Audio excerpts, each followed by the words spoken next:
महाराज गुरु महाराज स्वीकार करो मेरा प्रणाम। श्री श्री परमहंस योगानंद जी की जय हो। परिच्छेद 12। यह परिच्छेद विस्तृत होने के कारण इसके 2 भाग किए गए हैं, भाग 1 और भाग 2। आइए सुनते हैं भाग 1, अपने गुरु के आश्रम की काल अवधि।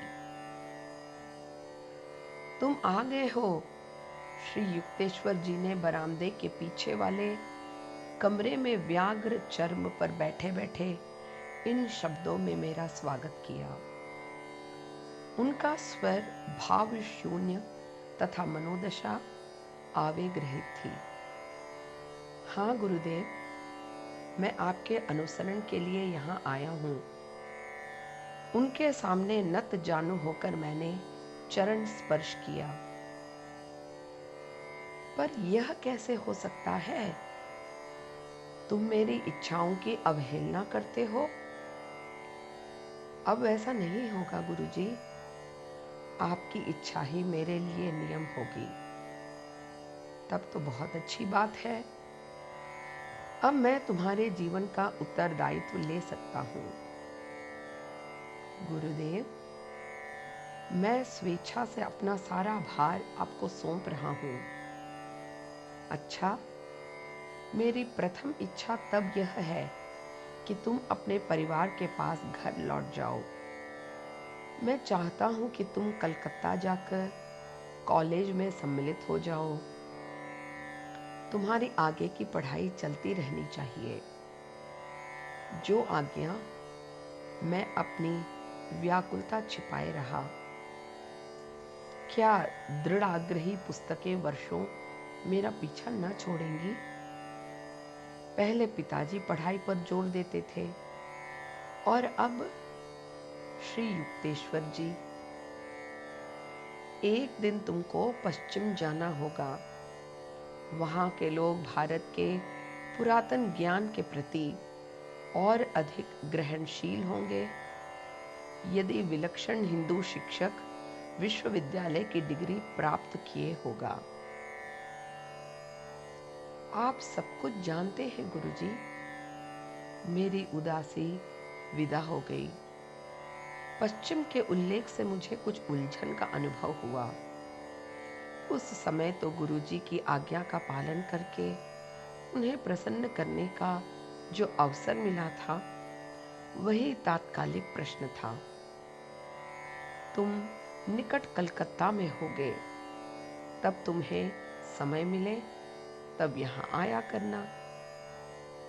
संभव हुआ तो प्रतिदिन ही आऊंगा गुरुदेव। अपने जीवन के प्रत्येक पहलू पर मैं आपका अधिकार कृतज्ञता पूर्वक स्वीकार करता हूँ, केवल एक शर्त पर। कौन सी? यह कि आप मुझे भगवत साक्षात्कार करा देने का वचन दें।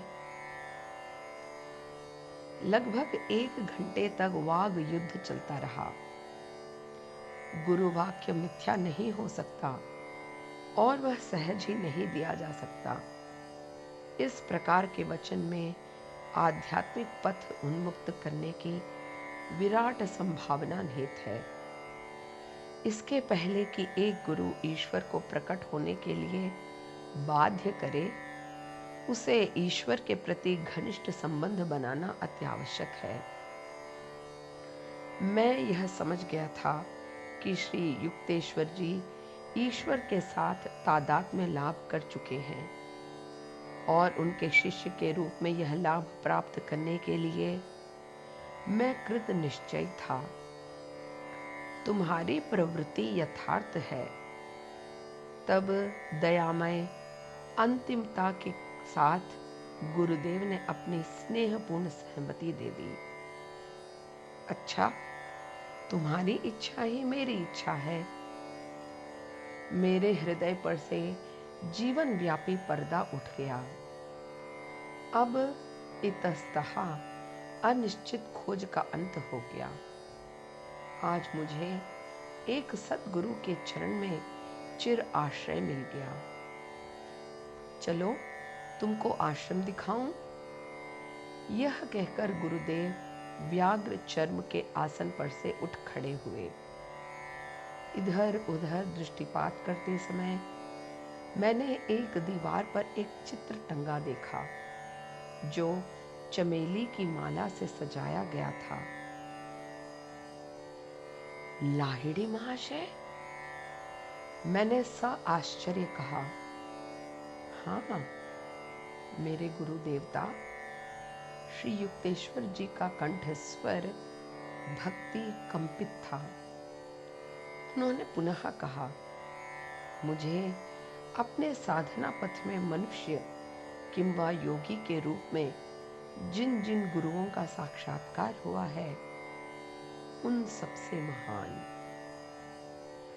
उस सुपरिचित चित्र के नीचे जाकर मैंने मौन भक्ति से शीश झुकाया।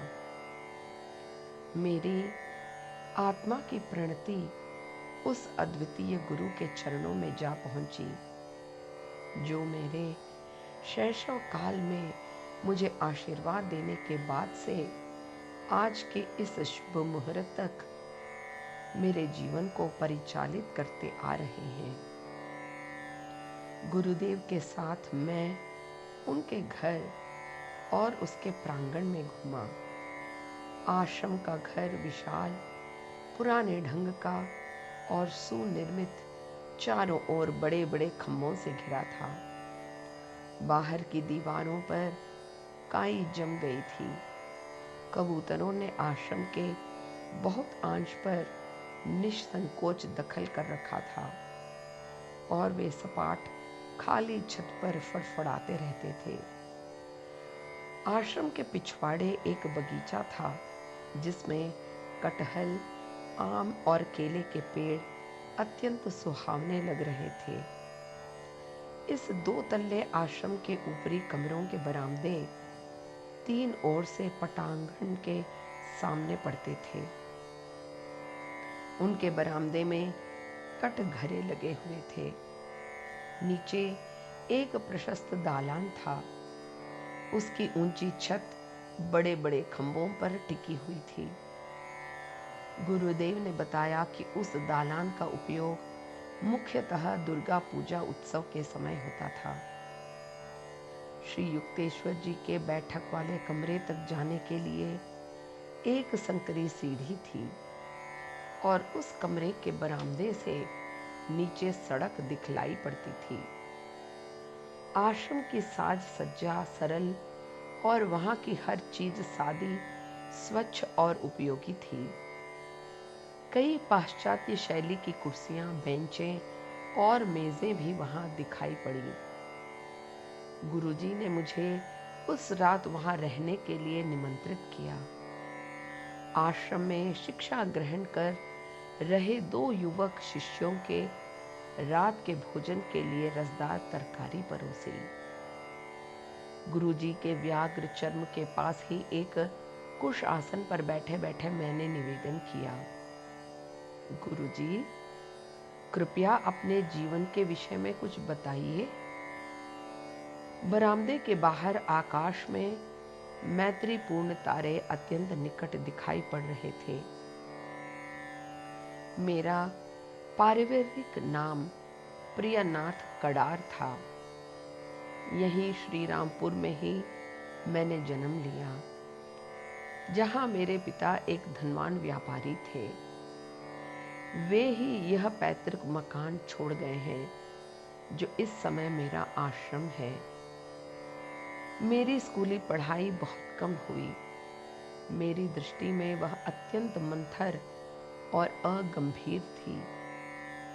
युवा अवस्था के प्रारंभ में मैंने गृहस्थी का उत्तरदायित्व संभाल लिया। मेरी एक पुत्री है जिसका विवाह हो चुका है। मेरा प्रौढ़ जीवन लाहिड़ी महाशय के मार्गदर्शन से पुनीत हुआ। अपनी पत्नी की मृत्यु के बाद मैंने संन्यास ग्रहण कर लिया और तब से मेरा नया नाम श्री युक्तेश्वर गिरी हो गया। यही मेरे जीवन का सरल इतिहास है। मेरे आतुर चेहरे की ओर देखकर गुरुदेव एक मीठी हंसी हंसे। सारे जीवन वृत्तांतों की तरह उनकी कहानी से केवल बाहरी परिचय ही मिला। उनका भीतरी परिचय छिपा ही रह गया। गुरुजी, मुझे आपके बाल्यकाल की कुछ कथाएं सुनने की इच्छा है। श्री युक्तेश्वर जी ने सतर्क करने की भंगिमा के साथ आंखें मटका कर कहा। अच्छा, दो एक घटनाएं उनकी नैतिक सीख के साथ बताता हूं। मेरी मां ने एक बार अंधेरे कक्ष में अति भय उत्पन्न करने वाली भूत की कहानी बताकर मुझे डराने की चेष्टा की। मैं तुरंत वहां गया और भूत को न पाकर अपनी निराशा प्रकट की। मां ने उसके बाद फिर कोई भी भयभीत करने वाली कहानी नहीं सुनाई। इसमें नीति शिक्षा यह है कि भय का सामना करो, फिर सब उत्पात बंद हो जाएंगे। बचपन की एक और कहानी याद आती है। पड़ोसी का एक भद्दा कुत्ता मुझे बहुत पसंद था। उस कुत्ते को पाने के लिए मैं कई सप्ताह तक घर के लोगों को बेचैन किए रहा। मेरे घर के लोगों ने उससे कुछ सुंदर कुत्ते ला देने का प्रस्ताव मेरे सामने रखा, पर मैंने उन्हें ठुकरा दिया। नीति शिक्षा यह है कि मोह अंधा है। वह पार्थिव वस्तु के चारों ओर एक काल्पनिक आकर्षण के मायाजाल की सृष्टि कर देता है। तीसरी कहानी किशोर मन की सुकुमारता का उदाहरण है। कभी कभी मैं मां को कहते सुनता, जो किसी अन्य व्यक्ति की नौकरी स्वीकार कर लेता है वह कृतदास बन जाता है। मेरे मन में यह धारणा इतनी दृढ़ मूल हो गई कि विवाह के बाद भी मैंने कोई अधिकार की जगह स्वीकार नहीं की। मैंने अपनी पैतृक जमीन बेचकर ही अपना खर्च चलाया। नीति शिक्षा है कि शिशुओं के मन में अच्छे और सुस्पष्ट विचार प्रवेश कराना ही उचित है। शिशु मन में बैठी धारणा दीर्घ काल तक अमिट बनी रहती है। गुरुदेव शांत मौन में डूब गए। आधी रात के समय उन्होंने मुझे एक संकरी खाट दी। गुरुजी के आश्रम में पहली रात को खूब गाढ़ी और मधुर निद्रा आई। श्री युक्तेश्वर जी ने दूसरे दिन प्रातःकाल ही मुझे क्रिया योग की दीक्षा देने का निश्चय किया। लाहिड़ी महाशय के दो शिष्यों, पिताजी एवं अपने संस्कृत शिक्षक स्वामी केवलानंद जी से मैं उसकी प्रविधि पहले ही जान चुका था, किंतु मैंने गुरुदेव में रूपांतर करने की एक महाशक्ति का अनुभव किया। उनके स्पर्श मात्र से ही मेरे शरीर में एक प्रचंड ज्योति प्रवाहित होती प्रतीत हुई, मानो करोड़ों सूर्य एक साथ जाज्वल्यमान हो उठे हों। मेरे हृदय का अंतर प्रदेश एक अपूर्व आनंद की धारा से अप्लावित हो उठा। दूसरे दिन का सायंकाल हो गया था जब मैं आश्रम से विदा हुआ। तुम 30 दिन के बाद लौट आओगे। जैसे ही मैंने कलकत्ता में अपने घर के दरवाजे में प्रवेश किया, गुरुदेव की भविष्यवाणी की पूर्ति ने भी मेरा साथ दिया। मेरी शंका कि आकाश में उड़ते पक्षी को हटकर देख, मेरे संबंधियों द्वारा तीव्र शब्द सुनने को मिलेंगे। व्यर्थ सिद्ध हुई। मैं ऊपर अपनी छोटी कोठरी में चला गया और मानो वह जीवंत हो इस प्रकार प्रेम भरी दृष्टि डालते हुए कहा, तुम तो मेरी ध्यान धारणा साधना में आने वाली अनेक बाधाओं तथा आंतरिक झंझावात एवं अश्रुपात की मुख साक्षी हो। अब मैं दिव्य सद्गुरु के चरणों का आश्रय पा गया हूँ। शांत नीरव संध्या के समय मैं पिताजी के पास बैठा था। पिताजी ने कहा, बेटा, आज हम दोनों ही प्रसन्न हैं। जिस आश्चर्यजनक ढंग से मैंने अपने गुरु का दर्शन पाया था, उसी तरह तुमने भी गुरु पा लिया है। लाहिड़ी महाशय का पुण्य हस्त हमारे जीवन की रक्षा कर रहा है। तुम्हारे गुरु हिमालय के गहन संत नहीं, किंतु अति निकटस्थ हैं। आज मेरी प्रार्थना सफल हुई। तुम्हारे ईश्वर अनुसंधान के लिए तुम सदैव मेरी दृष्टि से ओझल नहीं रहोगे। पिताजी को इस बात से भी प्रसन्नता हुई कि मैं पुनः नियमित रूप से अध्ययन आरंभ कर रहा हूँ। उन्होंने इसके लिए समुचित व्यवस्था कर दी। दूसरे दिन निकटस्थ स्कॉटिश चर्च कॉलेज में मैंने नाम लिखा लिया। खुशी के मास कटते गए। मेरी इस पुस्तक के पाठकों ने निश्चय ही यह सही अनुमान लगा लिया होगा कि कॉलेज के क्लासरूम में मैं बहुत कम ही दिखाई पड़ता था। मेरे मन में श्री रामपुर का आकर्षण दुर्निवार था। मेरे वहां उपस्थित रहने पर गुरुदेव कभी कोई प्रश्न नहीं करते। मेरे लिए सबसे उपशम की बात यह थी कि मेरे कॉलेज जाने के विषय में उन्होंने कभी भी कुछ नहीं पूछा।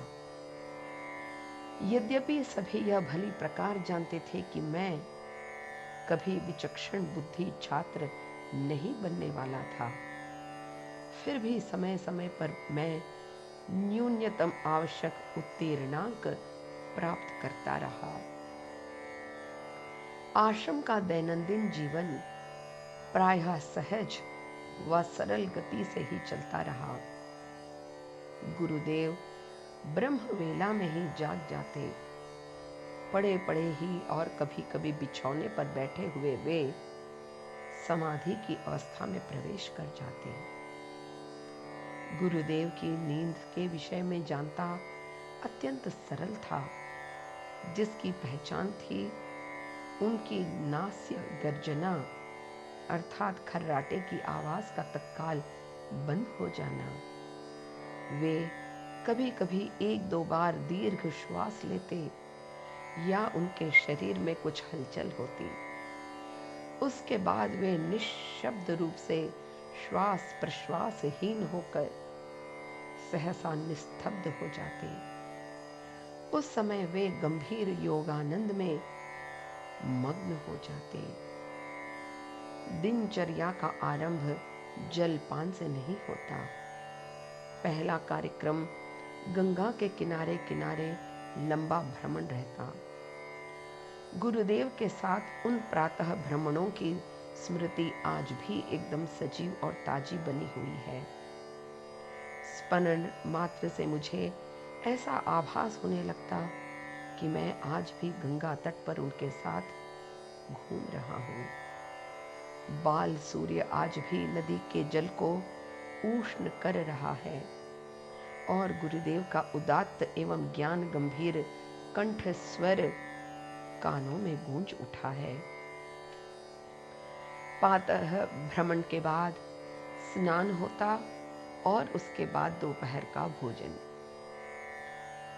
गुरुजी के दैनिक निर्देश के अनुसार ही तरुण शिष्य सावधानी के साथ भोजन तैयार करते। गुरुदेव शाकाहारी थे। वे संन्यास लेने पूर्व अंडा और मछली का उपयोग कर लिया करते थे। शिष्यों को वे यही उपदेश दिया करते थे कि शरीर की आवश्यकता के अनुरूप कोई सादा सरल भोजन लेना ही उचित है। गुरुदेव अल्पाहारी थे। उनके भोजन में हल्दी या चुकंदर के रस या पालक के साथ उबले हुए चावल और कुछ मात्रा में घी या पिघले हुए मक्खन का समावेश रहता था। किसी किसी दिन वे मसूर की दाल या चना दाल और तरकारी लेते थे। भोजन के अंत में वे चावल की खीर के साथ आम, नारंगी या कटहल का रस ग्रहण करते थे। दर्शनार्थी अपराह्न में आया करते थे। शांत आश्रम में नित्य ही कर्म चंचल सांसारिक लोगों का तांता लगा रहता था। गुरुदेव सारे ही अभ्यागतों का प्रेम और सौजन्य के साथ स्वागत करते थे। जो सद्गुरु अपने को सर्वव्यापी आत्मा के रूप में पहचान लेता है और जिसके पास देहाभिमान या अहंकार का नाम निशान नहीं है, वे सभी मनुष्यों के प्रत्यक्ष ऐक्य का दर्शन करते हैं। संतों की समदृष्टि ज्ञान में दृढ़ स्थापित है। उन पर माया के विविध रंगी स्वरूपों का कोई प्रभाव नहीं पड़ता और अज्ञानी लोगों के मन में उलझन पैदा करने वाली राग द्वेष या अच्छे बुरे की जैसी भावना होती है, उससे वे अलिप्त रहते हैं। श्री युक्तेश्वर जी अधिकार रूढ़, धनी या विशेष गुण संपन्न लोगों के साथ कोई विशेष बर्ताव नहीं करते थे और ना वे गरीब या अनपढ़ लोगों को ओछी दृष्टि से देखते थे। वे बच्चे के मुंह से भी सत्य कथा आदर के साथ सुनने के लिए तैयार रहते थे और अक्सर पढ़ने पर दंभी पंडितों की बात की उपेक्षा करने में भी नहीं हिचकिचाते थे। रात्रि भोजन का समय 8 बजे नियत था और कभी कभी विलंब तक ठहरे हुए अतिथि भी इस भोजन में सम्मिलित होते थे। गुरुदेव कभी भी अकेले भोजन नहीं करते थे। उनके आश्रम से कोई क्षुधित या तृप्त नहीं लौट सकता। रिपीट, उनके आश्रम से कोई क्षुधित या अतृप्त नहीं लौट सकता था। श्री युक्तेश्वर जी अतिथियों के अप्रत्याशित आगमन से ना तो कभी घबराते थे और ना हतोत्साह होते थे। वे अपनी तात्कालिक सूझबूझ से शिष्यों का इस प्रकार मार्गदर्शन करते कि अल्प सामग्री से भी अनेक भोज्य पदार्थ तैयार हो जाते।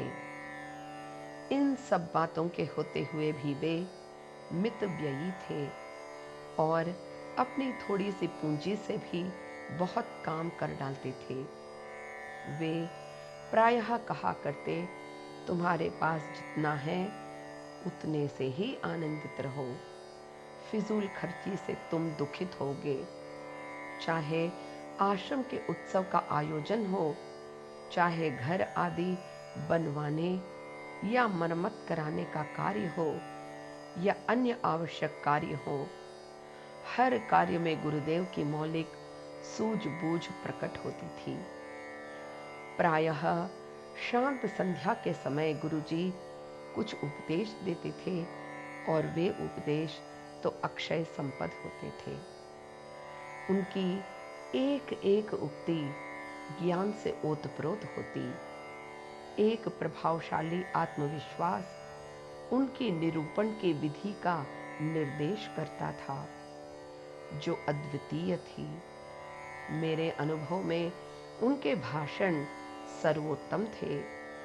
वे अपने विचारों को विवेक की उत्कृष्ट तुला द्वारा तोलकर शब्दों में प्रकट करते थे। सत्य का मूल तत्व सर्वव्यापक भौतिक रूप में भी एक सुगंधित आत्मा के प्रसाव की भांति उनके प्रकट होता था। मुझे सदा ऐसा ही लगता कि मैं भगवान के जीवन विग्रह के सानिध्य में बैठा हूँ। उनकी दिव्य गरिमा के समक्ष मेरा मस्तक अपने आप नत हो जाता था। यदि अतिथियों को यह भान हो जाता कि श्री युक्तेश्वर जी गिरि जी समाधि मग्न हो गए हैं, तो गुरुदेव इसे भांप कर शीघ्र ही उनके साथ वार्तालाप करने लगते थे। किसी यौगिक मुद्रा या भाव में मग्न होने का प्रदर्शन करना उन्हें नहीं आता था। वे तो सदा ही ब्रह्मानंद में निमग्न रहते थे।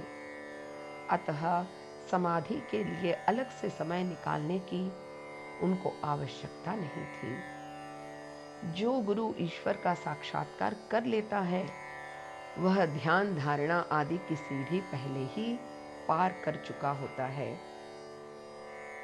फल लगने पर फूल अपने आप झड़ जाता है, किंतु संत लोग साधना और भजन आदि बाह्य साधनों में जुटे रहते हैं ताकि शिष्यों का उत्साह बना रहे। मध्य रात्रि होते ही मेरे गुरु बाल सुलभ स्वाभाविकता के साथ सो जाते थे। बिछौने आदि की कोई चिंता नहीं रहती थी। प्रायः वे बिना तकिया के ही एक संकरे कोच पर सो जाते, जिस पर केवल सदा व्यावहार्य व्याघ्र चर्म बिछा होता था। तत्व ज्ञान की चर्चा में ही पूरी रात कट जाना विरल नहीं था। कोई भी शिष्य तीव्र जिज्ञासा प्रकट कर इस चर्चा को आरंभ करा सकता था। उस समय ना तो मुझे थकावट आती न नींद। गुरुदेव की ज्वलंत वाणी भी यथेष्ट थी। ओह, सवेरा हो गया, चलो गंगा किनारे घूमने चले। इस प्रकार मेरी रात्रिकालीन नैतिक शिक्षा की बहुत सी अवधियां बीती। श्री युक्तेश्वर जी के सानिध्य में प्रारंभ के कुछ महीनों में मुझे एक उपयोगी शिक्षा मिली। मच्छरों को चालाकी से कैसे मात कर दिया जाए। मेरे घर में रात को सभी मच्छरदानी का उपयोग करते थे, पर श्री रामपुर में मैंने जो कुछ देखा उससे मैं भयभीत हो गया। वहां उस सुविचारित प्रथा का पालन करके उल्लंघन के रूप में कैसे करूं? वैसे वहां मच्छरों का पूरा साम्राज्य था। मुझे तो वे सिर से लेकर पैर तक बींध कर रख देते थे। गुरुजी को मुझ पर दया आ गई। अपने लिए तथा मेरे लिए भी एक एक मच्छरदानी खरीद लाओ। एक दिन उन्होंने हंसकर कहा, यदि तुम केवल एक अपने ही लिए खरीदोगे तो सारे मच्छर मेरे ऊपर टूट पड़ेंगे। मैंने अतिशय कृतज्ञता के साथ तत्परता पूर्वक आज्ञा का पालन किया। जिस रात मैं रामपुर में रह जाता, गुरुदेव बिछोने पर मच्छरदानियां लगाने के लिए अवश्य कहते। एक दिन रात को मच्छर सेना ने प्रचंड आक्रमण शुरू कर दिया। नित्य की भांति उस दिन गुरुदेव मच्छरदानी लगाने के लिए कहना भूल गए थे। मैं भय कंपित हृदय से मच्छरों की गुनगुनाहट सुन रहा था। बिछोने पर लेटते ही मैंने उनकी ओर अनुकूल बना लेने वाली प्रार्थना भेजी। मैंने आधे घंटे बाद गुरुजी का ध्यान आकृष्ट करने के लिए खांसी का बहाना किया। मैं सोचने लगा कि इस प्रकार तो मच्छरों के दंश के कारण और खासकर रक्त शोषण के उत्सव के उपलक्ष्य में उनकी गुनगुनाहट के संगीत के कारण मैं पागल हो जाऊंगा। गुरुदेव ने कोई ध्यान नहीं दिया। मैं सतर्कता पूर्वक उनके पास पहुंचा। उनका श्वास प्रश्वास बिल्कुल बंद था। मैंने उनको योग निद्रा अभिभूत अवस्था में पहली बार ही देखा था। उन्हें देखकर मैं मन में भयभीत हो उठा। कहीं उनका हार्ट फेल तो नहीं हो गया है। मैं उनकी नाक के पास एक शीशा ले गया। श्वास की भाप उस पर नहीं पड़ी। संशय दूर करने के लिए मैंने उनके मुख और नासिका रंध्रों को कुछ मिनट अपनी उंगलियों से बंद करके देखा। उनका शरीर ठंडा और निश्चल हो गया था। किंग कर्तव्य विमूढ़ होकर मैं दरवाजे की ओर सहायता के लिए मुड़ा। कैसा? एक उदीयमान प्रयोग करता। मेरी बेचारी नाक। गुरुजी का कंठस्वर हास्य कंपित था। तुम सोते क्यों नहीं? क्या तुम्हारे लिए दुनिया बदल जाएगी? तुम अपने आप को बदलो। मच्छरों की चेतना से अपने को मुक्त करो। अत्यंत निरीह भाव से मैं अपने बिछौने पर लौट गया। इस बार एक भी मच्छर मेरे पास नहीं फटका।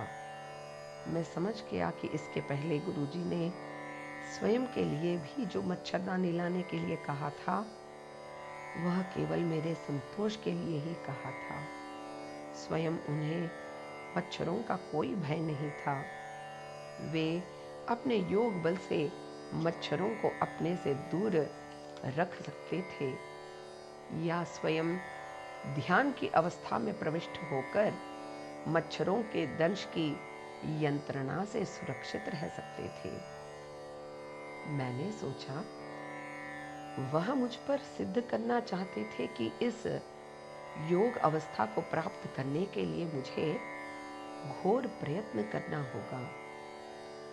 दिन में सूर्य का तीव्र प्रकाश और रात्रि में मच्छर आदि बहुत सी चित्त विक्षेपकारी वस्तुएं संसार में सदा विद्यमान रहते हुए भी एक सच्चा योगी इन सब का अतिक्रमण कर समाधि में प्रवेश करके उस अवस्था में स्थिर हो जाता है। समाधि की प्रथम अवस्था में साधक बहिर्जगत के सर्व प्रकार के इंद्रिय बोध को अवरुद्ध कर देता है।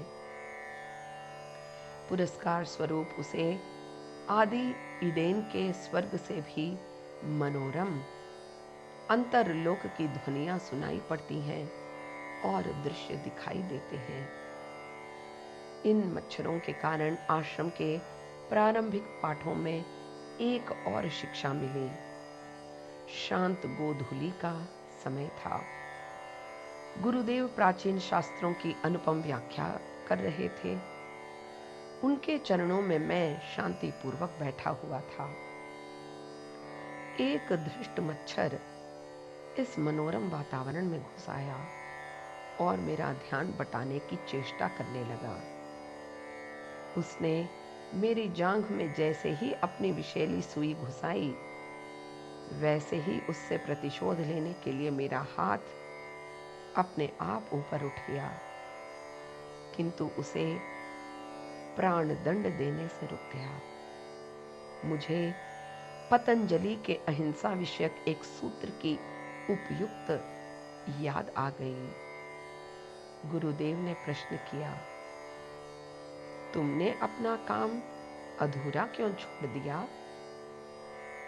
मैंने कहा, गुरुदेव, क्या आप हिंसा का प्रचार करते हैं? उन्होंने कहा, नहीं, परंतु तुमने तो अपने मन में उस पर घातक प्रहार कर ही डाला है। गुरुदेव, मैं समझ नहीं पाया। श्री युक्तेश्वर जी ने मेरे मन की बात खुली किताब की तरह पढ़ ली।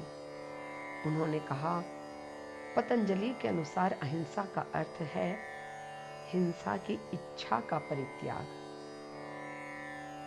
पृथ्वी पर अहिंसा के अक्षरशः पालन में अनेक अविसुविधाएं होती हैं। मनुष्य हानिकर जंतुओं का नाश करने के लिए विवश हो सकता है, पर उसी के अनुरूप वह क्रोध या द्वेष का अनुभव करने के लिए बाध्य नहीं है। सब प्राणियों में एक ही माया की अभिव्यक्ति होती है। जो साधु व्यक्ति सृष्टि रहस्य को भेदने में समर्थ है, वह प्रकृति के असंख्य विचित्र रूपों के साथ तादाद में लाभ कर चुका है। हिंसा की भावना का दमन करके सभी लोग इस सत्य की उपलब्धि कर सकते हैं। गुरुजी, क्या हिंस्र प्राणी का वध न करके उसके लिए अपनी बलि चढ़ा देना श्रेयस्कर है? नहीं, नर देह अमूल्य है। अपूर्व मस्तिष्क और मेरुदंडीय चक्रों के कारण उसके विकास के अवसर सबसे अधिक हैं। उनके द्वारा उन्नतिशील भक्तजन भली प्रकार ईश्वर तत्व के उच्चतम स्वरूप को पूर्ण रूप से हृदयंगम कर और उसको प्रकाशित कर सकने में समर्थ हैं। किसी भी निम्न प्राणी द्वारा ऐसा कर सकना संभव नहीं है। अवश्य ही यह सत्य है कि यदि कोई व्यक्ति पशु या किसी अन्य प्राणी की हत्या करने के लिए बाध्य हो जाए तो उसे छोटे मोटे पाप का भागी बनना पड़ता है। किंतु पुनीत शास्त्रों की शिक्षा है कि मानव शरीर का निष्प्रयोजन नाश कर्म सिद्धांत के नियमों का गुरुतर उल्लंघन है। मैंने मुक्ति की सांस ली। सहजात संस्कारों के साथ शास्त्र मत का सब समय मेल नहीं खाते। जहां तक मुझे ज्ञात है, गुरुजी की भेंट कभी किसी बाघ या चीते से नहीं हुई, किंतु एक बार उन्हें एक भयंकर सर्प से पाला पड़ा था, जिसे उन्होंने अपने प्रेम से वश में कर लिया था। यह घटना पुरी में घटित हुई थी, जहां समुद्र के किनारे गुरुजी का एक आश्रम था। गुरुजी के अंतिम वर्षों में प्रफुल्ल नामक एक शिष्य उस घटना के समय उपस्थित था। प्रफुल्ल ने मुझे बताया, हम लोग आश्रम के पास बाहर बैठे थे। पास ही 4 फुट लंबा तथा अति भयानक एक नाग दिखाई पड़ा। क्रोध से फन फैलाकर वह हमारी तरफ तेजी से दौड़ पड़ा। गुरुदेव ने इस प्रकार मुस्कुराते हुए उसे पुचकारा, मानो किसी बच्चे का स्वागत कर रहे हों। अपने निकट आते सर्प के सामने श्री युक्तेश्वर जी को हाथ से लयबद्ध ताल देते देखकर मैं तो भयभीत हो गया। वे भयानक अतिथि का मनोरंजन कर रहे थे। मैं एकदम चुपचाप खड़ा रहा और मन ही मन भगवान से उत्कट प्रार्थना करने लगा। अब सर्प गुरुदेव के ठीक सामने आकर इस प्रकार निश्चल हो गया था, मानो उनके लाड़ से एकदम सम्मोहित हो उठा हो। भयानक फन धीरे धीरे सिकुड़ गए। अंततः वह गुरुदेव के चरणों के बीच से सरककर झाड़ी में अदृश्य हो गया। अंत में प्रफुल्ल ने कहा, मेरे गुरुदेव ने उस समय ताली देते हुए हाथ क्यों हिलाया और सांप ने उस हिलते हाथ पर आक्रमण क्यों नहीं किया? यह बात मेरी समझ में उस समय नहीं आ सकी। बाद में मैं समझ गया कि गुरुदेव को किसी भी प्राणी से किसी प्रकार की हिंसा या आघात का भय नहीं है। आश्रम में अपने आरंभिक निवास के समय मैंने एक दिन देखा कि श्री युक्तेश्वर जी मेरी ओर अति तीक्ष्ण दृष्टि से देख रहे हैं। उन्होंने कहा, मुकुंद, तुम बहुत दुबले हो। उनके उस कथन ने मन के एक अति कोमल स्थान को छू लिया। अपनी घसी हुई आंखें और क्षीण देह मेरे मन को नहीं भाती थीं। पुराने अजीर्ण रोग ने बचपन से ही मेरा पीछा कर रखा था। 4 गढ़पार रोड वाले घर के मेरे कमरे में डांड पर शक्तिवर्धक दवाओं की शीशियां धरी रहती थीं। उनमें से किसी से लाभ नहीं हुआ। कभी कभी मैं दुखित होकर अपने आप से पूछने लगता था कि ऐसा अस्वस्थ शरीर लेकर जीवित रहने का कोई उपयोग है? औषधियों की सीमा होती है, दिव्य संजीवनी प्राण शक्ति की कोई सीमा नहीं है। उसमें विश्वास रखो, तुम स्वस्थ और मजबूत बन जाओगे। गुरुदेव के वचनों से मुझे तुरंत यह विश्वास हो गया कि मैं उनमें निहित सत्य का अपने जीवन में सफल प्रयोग कर सकता हूँ। अन्य कोई भी उपचारक मुझ में इतना गहरा विश्वास पैदा कर सकने में समर्थ नहीं हुआ था। दिन प्रतिदिन मेरे स्वास्थ्य और शक्ति में वृद्धि होने लगी। श्री युक्तेश्वर जी के मौन आशीर्वाद से 2 सप्ताह में मेरे शरीर का वजन इतना बढ़ गया जितना अथक प्रयासों से भी पहले कभी नहीं बढ़ा था। मेरे पेट की गड़बड़ियां सदा के लिए दूर हो गईं।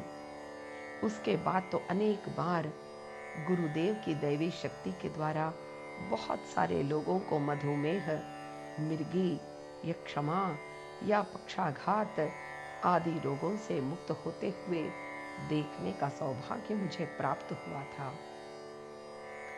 वर्षों पहले मैं भी वजन बढ़ाने के लिए व्यग्र था। मुझे स्वास्थ्य प्रदान करने के कुछ ही दिनों पश्चात गुरुदेव ने मुझे बताया। एक बार गंभीर बीमारी से उठने के बाद मैं काशी में लाहिड़ी महाशय के दर्शन के लिए गया। गुरुवर, मैं बीमार हूं और मेरा वजन बहुत घट गया है। युक्तेश्वर, मैं देखता हूं कि तुमने स्वयं रोग बुला लिया है और अब सोचते हो कि तुम दुबले हो गए हो। यह उत्तर मेरी आशा के बिल्कुल विपरीत था। फिर भी मेरे गुरु ने मेरा उत्साह वर्धन करते हुए कहा, अच्छा, मुझे विश्वास है कि कल तुम अपने को बहुत स्वस्थ अनुभव करोगे। मेरे श्रद्धालु मन ने यह मान लिया कि उनके ये शब्द इस बात के संकेत हैं कि वे मुझे अपनी दिव्य शक्ति से रोग मुक्त कर रहे हैं। दूसरे दिन प्रातःकाल ही उनके पास जाकर मैंने उल्लास के साथ कहा, गुरुजी, आज मैं बहुत स्वस्थ अनुभव कर रहा हूँ। सचमुच मैं देखता हूँ कि आज तुम अपने आप शक्ति और उत्साह से पूरित हो। मैंने सविनय प्रतिवाद करते हुए कहा, नहीं गुरुवर, यह तो आपकी ही दया है। आज कई सप्ताह के बाद पहला अवसर है जब मुझे कुछ शक्ति अनुभव हो रही है। हाँ, तुम्हारी बीमारी बहुत गंभीर थी। तुम्हारा शरीर अब भी बहुत दुर्बल है, पर कौन कह सकता है कि कल यह कैसा होगा। कमजोरी के पुनः लौट आने की संभावना के विचार मात्र से मैं भयग्रस्त हो गया था। दूसरे दिन प्रातःकाल में कठिनाई से घिसटते घिसटते लाहिड़ी महाशय की सेवा में उपस्थित हुआ। इति परिच्छेद 12 भाग 1 समाप्त।